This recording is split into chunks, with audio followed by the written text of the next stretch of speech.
Hello friends, welcome to my YouTube channel. इस video में बात करने वाले हैं कि अगर आप ड्रीम 11 में टीम बनाते हैं और आप ये जानना चाहते हैं कि ड्रीम 11 में जो भी क्रिकेट होता है, जैसे T20 के बारे में बात करने वाले हैं। T20 क्रिकेट जैसे IPL 2025 स्टार्ट होने वाला है, अगर ये सभी मैच में जो है किस तरह से पॉइंट्स मिलते हैं, यहाँ पे बात करने वाले हैं। पिछले भी मैंने कई सारे वीडियो बना दिए हैं ड्रीम 11 पॉइंट्स से रिलेटेड, तो यहाँ पे 2025 में भी ड्रीम 11 पॉइंट्स मिलते यहाँ पे मैं आपको बताने वाला हूँ। तो सबसे पहले बात कर लेते हैं बैटिंग पॉइंट्स के बारे में। तो यहाँ पे बैटिंग पॉइंट्स में आप देख सकते हैं कि अगर कोई प्लेयर बैटिंग करने आते हैं, यहाँ पे समझिएगा आप, जब कोई प्लेयर बैटिंग करने आएंगे तो यहाँ पे किस तरह से उनको पॉइंट्स दिए जाएंगे यहाँ पे बताने वाले हैं। तो एक रन बनाएंगे तो 1 पॉइंट्स मिलेगा। अगर एक चौका मारेंगे बैट्समैन तो उनको जो है 5 पॉइंट्स मिलेगा।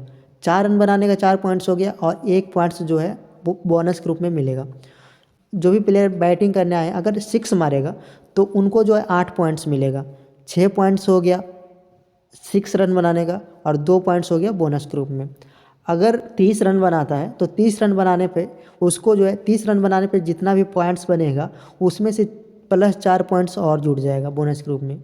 हाफ सेंचुरी अगर बनाता है तो यहाँ पे जो है जितने भी पॉइंट्स मिलेगा हाफ सेंचुरी बनाते वक्त, जितने भी पॉइंट्स उसमें दिया हुआ रहता है उसमें 8 पॉइंट्स और मिल जाएगा। अब यहाँ पे सेंचुरी यानी कि शतक बनाएगा बैट्समैन, तो उसमें जो है जितना भी पॉइंट्स बनाएगा शतक मारने के बाद उसमें से 16 पॉइंट्स और जुड़ जाएगा बोनस के रूप में। अब यहाँ पे कोई भी बैट्समैन जो है आता है और शुरू में आउट हो जाता है 0 स्कोर करके, तो यहाँ पे -2 पॉइंट्स हो जाएगा। अब यहाँ पे बैट्समैन में जो है एक और पॉइंट्स होता है स्ट्राइक रेट पॉइंट्स। तो अगर बैट्समैन का 170 से ऊपर का स्ट्राइक रेट रहेगा तो उसमें जो है +6 पॉइंट्स मिलेगा। अगर 150 से लेकर 170 के बीच में रहेगा स्ट्राइक रेट तो 4 प्लस पॉइंट्स मिलेगा। 130 से लेकर 150 के बीच में स्ट्राइक रेट रहेगा तो 2 पॉइंट्स मिलेगा। अगर 60 से 70 के बीच में स्ट्राइक रेट रहेगा तो -2 पॉइंट्स। 50 से लेकर 59.99 के बीच स्ट्राइक रेट रहेगा तो -4 पॉइंट्स। अगर 50 रन के नीचे रहेगा तो -6 पॉइंट्स मिलेगा। तो ये सभी जो स्ट्राइक रेट पॉइंट्स है, मिनिमम कम से कम जो बैट्समैन है वो 10 बॉल खेले हुए रहना चाहिए, उसके बाद से ये स्ट्राइक रेट पॉइंट्स जो है जुटेगा। अब आती है बात बॉलिंग पॉइंट्स के बारे में। तो यहाँ पे बॉलिंग पॉइंट्स के बारे में बात कर लेते हैं। तो यहाँ पे जो भी बॉलिंग पॉइंट्स दिया गया है वो बॉलर्स जो बॉलिंग करने आते हैं उनके बारे में बताया गया कि बॉलर्स को किस तरह से पॉइंट्स मिलेंगे। तो बॉलर्स को अगर एक विकेट लेंगे तो 25 पॉइंट्स मिलेगा। इसमें जो है रन आउट को हटाकर, LBW को हटाकर, सभी को हटाकर जो है इसमें सिर्फ और सिर्फ विकेट लेने पर 25 पॉइंट्स मिलेगा। अगर यहाँ पे अब यहाँ पे अगर LBW या बोल्ड आउट हो जाता है कोई बैटर, जो भी बॉलर्स बॉलिंग कर रहे होंगे उनको जो है 8 प्लस पॉइंट्स बोनस मिलेगा और एक विकेट लेने का 25 पॉइंट्स यानी कि 33 पॉइंट्स मिलेगा। अब यहाँ पे बात करते हैं, अगर बॉलर जो है एक मैच में 3 विकेट ले लेता तो +4 पॉइंट्स बोनस के रूप में मिलेगा। 4 विकेट ले लेते हैं तो +8 पॉइंट्स बोनस के रूप में मिलेगा। 5 विकेट ले लेते हैं तो 16 पॉइंट्स बोनस के रूप में मिलेगा। अगर मेडन ओवर करते हैं तो यहाँ पे जो है तो बॉलर्स को 12 पॉइंट्स मिलेगा। अब यहाँ पे बात आती है कि बॉलर्स में भी इकोनॉमिक रेट पॉइंट्स होता है। जैसे बैटर में हुआ था स्ट्राइक रेट पॉइंट्स, लेकिन बॉलर्स में जो है इकोनॉमिक रेट पॉइंट्स होता है। तो इकोनॉमी रेट पॉइंट्स जो है किस तरह से बॉलर्स को मिलते हैं यहाँ पे मैं आपको बताने वाला हूँ।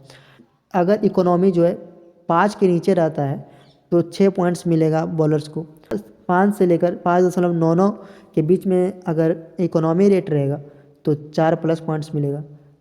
अगर 6 से लेकर 7 के बीच में जो है इकोनॉमी रहेगा बॉलर्स का तो 2 पॉइंट्स मिलेगा। अगर 10 से 11 के बीच में इकोनॉमी रहेगा तो -2 पॉइंट्स मिलेगा। 11 से 12 रहेगा तो -4 पॉइंट्स मिलेगा। अब 12 से ऊपर रहेगा तो -6 पॉइंट्स मिलेगा।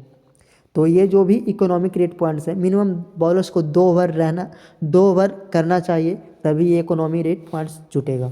अब बात कर लेते हैं फील्डिंग पॉइंट्स के बारे में। तो फील्डिंग पॉइंट्स जानते ही हैं कि जब मैच होता है तो फील्डर इधर उधर रहते हैं, तो फील्डर को भी इसमें जो है पॉइंट्स मिलता है। जैसे कैच लिए तो कैच लेने का 8 पॉइंट्स हो गया।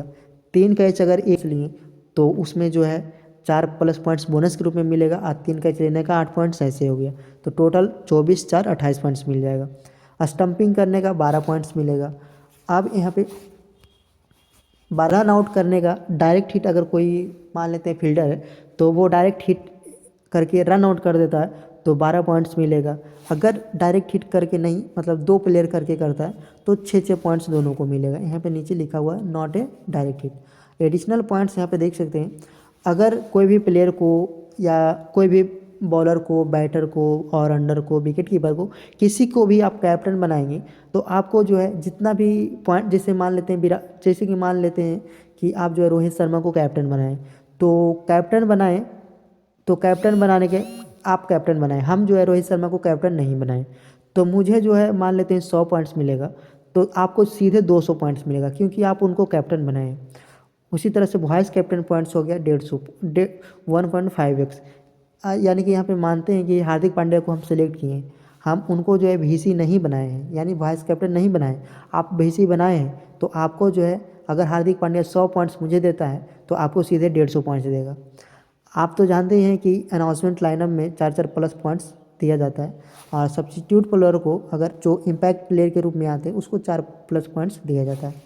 तो फ्रेंड्स, यहाँ पे आपने देख ली कि 2025 में ड्रीम 11 का पॉइंट सिस्टम क्या है। अगर ऐसे वीडियो और देखना चाहते हैं तो हमारे चैनल को सब्सक्राइब और वीडियो को लाइक जरूर करें। Thanks for watching this video.